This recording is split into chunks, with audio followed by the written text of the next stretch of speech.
For today's video mga kabusing, andyan, magandang umaga po. Yan, kaka-exercise na naman po tayo sa oras na ito, sa araw na ito guys. So araw po ng Sabado, ito ginagawa ko pa ngayon. Tingnan nyo po, yan po, ginagalaw-galaw ko po yung aking paa at binte. Yan, ginagalaw ko guys. Tingnan nyo po mga busing.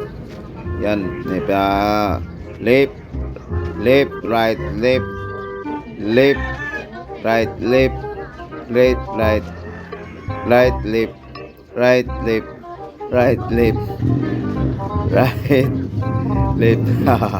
Nakakatawa guys, tingnan guys, tingnan ko kasi ginagawa ko guys. Pagka pasaway talaga natin, no? Tingnan nyo po, yan po ang ating ginagawa dito. Yan po ang ating ginagawa dito, tingnan nyo po guys. Yan, dinidiin ko po, dito ko po na, bago ko pinaganda-ganda ng konti, ano ko po, exercise ko po muna yung ating paa dahil mabaguhan siya pag ibigla mo ng paglakad, ano yan, masakit yan. So kaya bago natin ilakad, dandahan muna natin, dindiin muna natin para walang kwan. Tuloy ito, exercise ko rin po yung ating mga baywang, diba? Stay, balikat pala. Exercise ko pa nga yung aking balikat, yan po. Kasi yan po lagi itong ginagawa natin, yan, para biglang, kasi nito kayo sa balikat natin sa kilikilay natin banda. Yan po yan, itong may persa tayo ngayon dyan. Kaya itong natuno natin, ano natin, bukton tawag ni. Bukton daw. So yan po, exercise lang muna natin. Tingnan po yung ano natin, parang bakal pero yung paa natin isang ano lang, balik agad.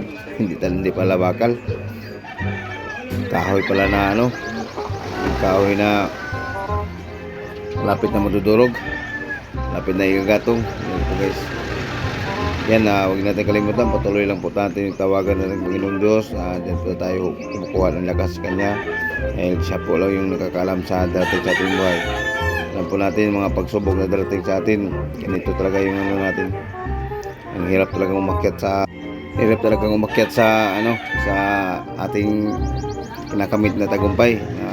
Sana maluwag-luwag yung ating hanap buhay, tapos yung ating pamumuhay. So yan lang, huwag nyo na natin kalimutan. Yan lang po ating hingin talaga sa Panginoong Diyos, na sana gabayan tayo palagi sa Kanya, dahil siya lang po talaga nakakaalam sa darating sa ating buhay, sa mga pangyayari sa ating buhay. Siya lang po talaga nakakaalam guys. So sa Kanya lang talaga natin isasalig yung lahat. Nanalig po talaga sa ating Panginoon Diyos. Thank you so much sa mga bagong followers natin, sa mga bagong viewers. God bless you. Sana patuloy niyo akong suportahan. At muli, magandang umaga. God bless you. I love you.